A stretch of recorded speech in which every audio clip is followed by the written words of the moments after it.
Cerita dimulai dengan John Chapman, seorang mantan marinir Amerika Serikat yang menghadapi PTSD setelah kehilangan banyak teman di medan perang. Suatu hari, dia terlibat dalam permainan Russian Roulette dengan sebilah pistol, berusaha untuk mengakhiri hidupnya. Beruntungnya, peluru tidak mengenai tempat pada seharusnya, menyelamatkan hidupnya dari upayanya yang putus asa.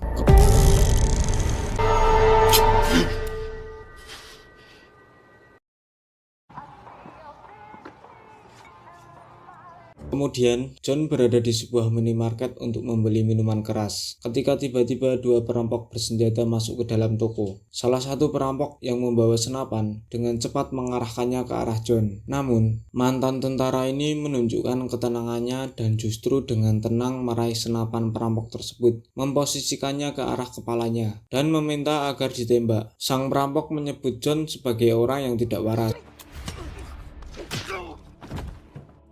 Marinir tersebut kemudian menghajar kedua perampok dan mengembalikan uang kembalian yang dicurinya kepada pemilik toko.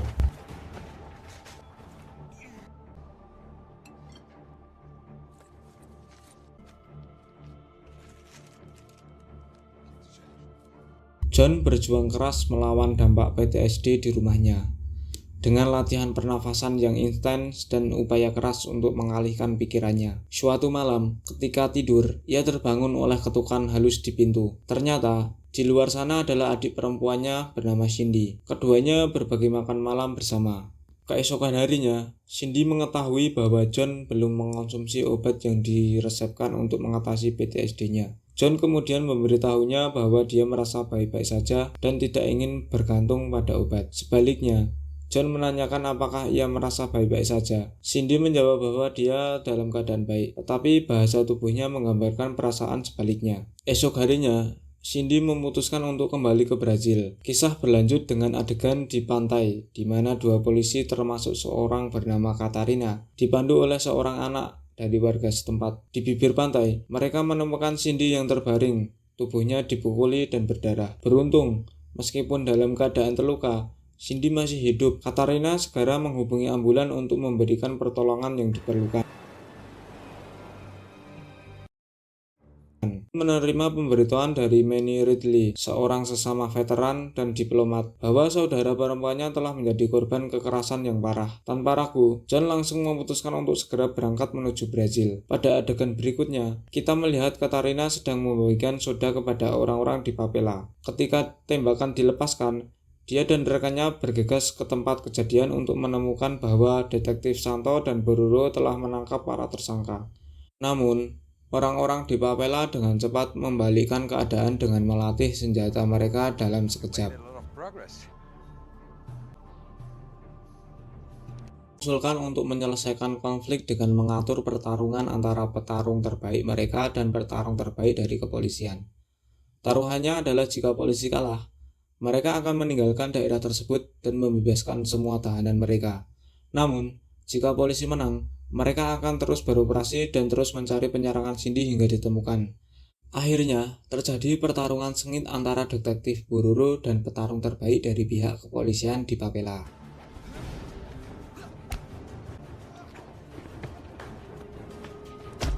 Bororo berhasil mengalahkan petarung tersebut, dan Santo meyakinkan orang-orang di sana bahwa mereka akan kembali.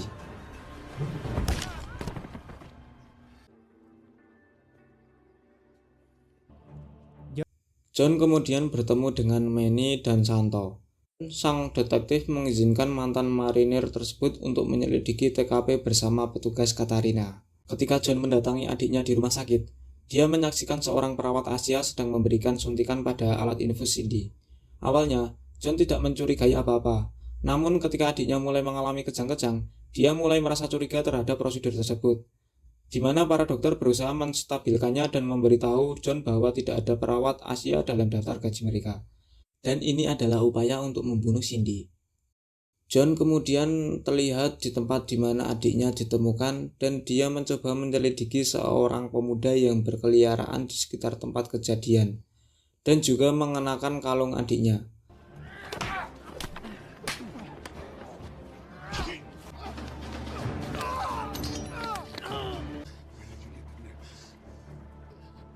Setelah beberapa perkelahian dengan penduduk setempat, John akhirnya mengetahui bahwa pemuda itu bernama Kuka.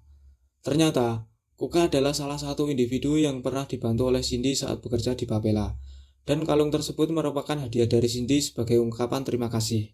Kuka kemudian menyerahkan jurnal milik Cindy kepada John, di mana beberapa halaman terlihat telah dirobek dengan cara yang mencurigakan. Dengan tekad untuk mengungkap rahasia yang tersembunyi di dalamnya, John memutuskan untuk menggunakan amplas sebagai cara untuk membaca isi jurnal yang tersembunyi. Dia menelpon nomor yang tertulis dan mengatur pertemuan dengan pria di seberang telepon bernama Bruno. Bruno memberitahu John bahwa Cindy telah menyelidiki kasus hilangnya para pelacur di Papela menggunakan koneksinya. Ia telah mengatur pertemuan dengan seseorang yang dapat membongkar semuanya dan meminta Bruno untuk mengambil foto-foto pertemuan tersebut karena dia pernah bekerja sama dengan fotografer tersebut sebelumnya. Bruno kemudian mengatakan bahwa dia memberikan foto-foto asli kepada Cindy dan akan menyimpannya salinannya sebagai jaminan untuk dirinya sendiri. Tetapi John dapat mengambilnya. Namun, ketika Bruno duduk di dalam mobil, tiba-tiba saja kendaraan itu meledak, menyebabkan John semakin terpukul dan trauma. Di sekitar lokasi kejadian, ia melihat seorang wanita Asia yang tampak sangat mirip dengan perawat tadi.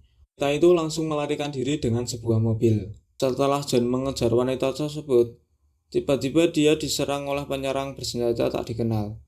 Meskipun demikian, John berhasil mempertahankan diri dengan lihai.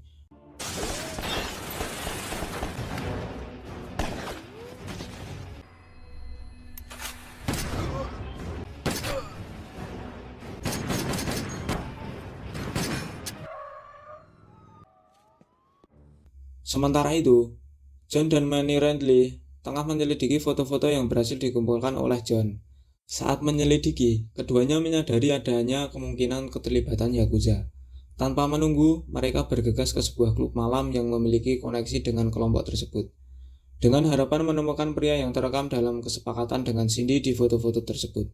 Setibanya di klub malam, John berhasil menemui pria tersebut yang bernama DJ5. Sang pria mengaku bahwa dirinya seorang penyeludup dan bahwa Cindy berhasil menangkapnya dalam kesepakatan tersebut. Dalam konfrontasi, John mencoba untuk menggali lebih dalam informasi dari pria tersebut. Ternyata, sial bagi John, DJ5 dan kelompoknya ternyata juga mengawasinya, dan mungkin saja berada di balik serangan terhadap Cindy. 5 kemudian memberitahu John tentang lokasi kliennya yang mendorong John dan Manny untuk bergegas menuju tempat tersebut.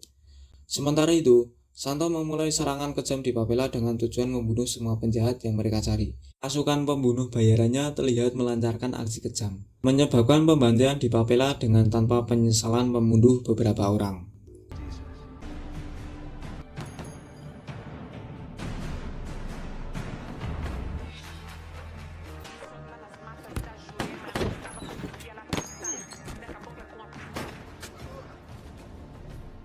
John berhasil mencapai piala mewah yang ditunjukkan oleh 5, di mana ia menemukan kemewahan yang luar biasa dan kehadiran beberapa wanita yang tampak berkualitas tinggi dan berpengaruh. Dalam lingkungan tersebut, ia melihat beberapa individu yang tampak memiliki jabatan tinggi. Wanita Asia yang sebelumnya terlihat juga berada di sana, dan seorang penjaga membimbing John ke sebuah balkon di belakang. Saat John melihat ke arah balkon, dia menyaksikan sebuah mobil hitam berhenti di dalam rumah besar tersebut, membawa sejumlah gadis muda ke dalam. Salah satu gadis yang ada di sana dikenali oleh John sebagai saudara perempuan Kuka yang bernama Maria. John kemudian diserang oleh seorang penjaga, tetapi mantan marinir tersebut dengan mudah mengusir penyerangannya. Kembali di Papela, seorang polisi menemukan seorang pria Jepang masuk ke dalam mobil hitam dan segera memerintahkannya untuk tetap diam, sambil meminta bantuan dari rekan-rekannya. Santo dan Bororo tiba di tempat kejadian setelah menerima laporan dari polisi tersebut. Mereka diberitahu tentang situasinya. Santo yang awalnya hendak menembak penjahat tersebut, tiba-tiba mengubah arah pistolnya ke arah polisi muda tersebut, lalu menembaknya di kepala.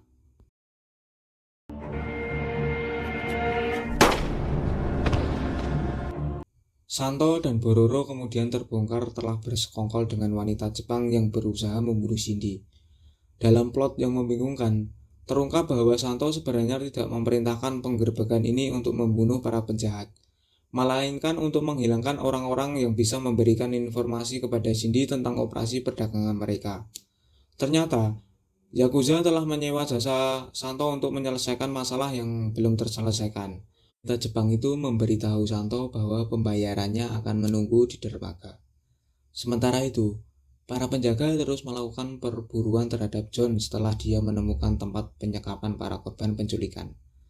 Di tempat yang sama, bos besar kejam bernama Hirimoto memerintahkan seorang wanita Yakuza untuk menyelesaikan tugasnya di rumah sakit dan membunuh Shindy. Ketika sedang melakukan interogasi terhadap 5, Hirimoto tiba-tiba membunuhnya dengan menggunakan sebilah pedang.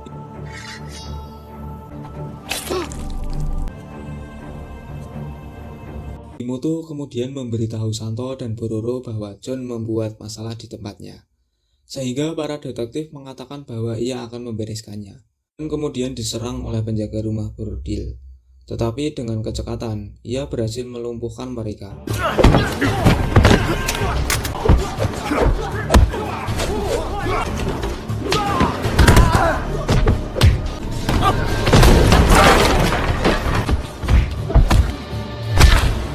Santo dan Bororo tiba di lokasi kejadian, dan John segera menjelaskan situasi yang sedang terjadi.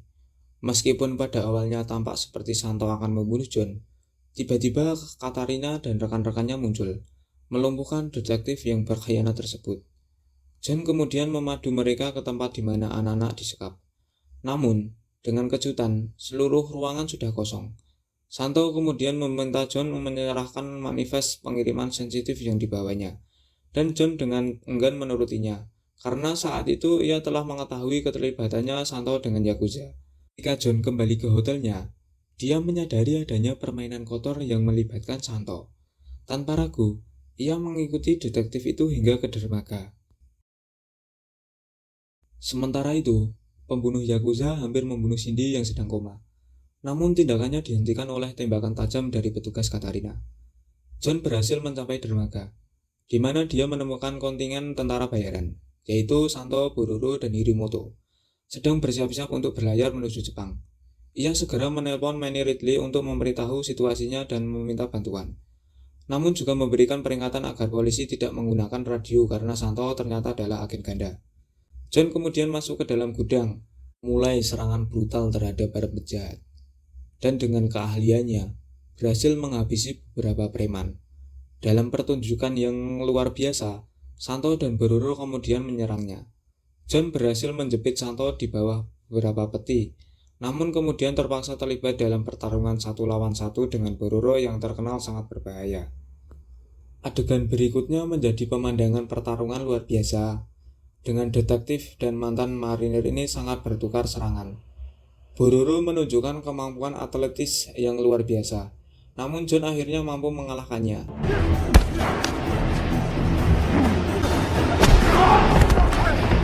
Santo kemudian membebaskan diri dan menyerang John. Namun, sang prajurit mampu mengalahkannya dengan mudah.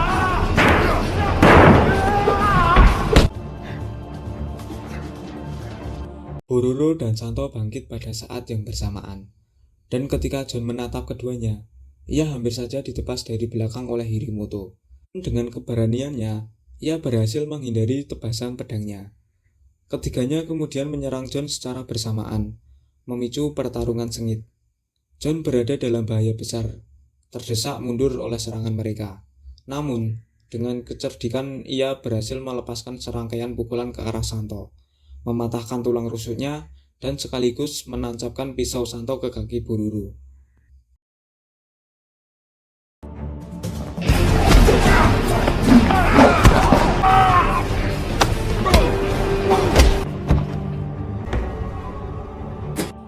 John berdiri di hadapan Hirimoto dalam pertarungan 1 lawan 1. Mantan marinir ini menggunakan 2 pipa keramik sebagai tongkat, sementara Hirimoto memegang pedang. Bos Yakuza tersebut berhasil melukai John dalam pertarungan, tapi dengan keberaniannya dan kecakapannya, John mampu membalikkan keadaan, membuat Hirimoto bertekuk lutut. Namun tiba-tiba bos Yakuza mengeluarkan sebilah pistol dan menembak John, memberitahunya bahwa adiknya memberikan perlawanan. Berita itu membuat John marah, dan ia langsung menyerang Hirimoto, mengalahkannya dengan beberapa pukulan menggunakan dua tangannya.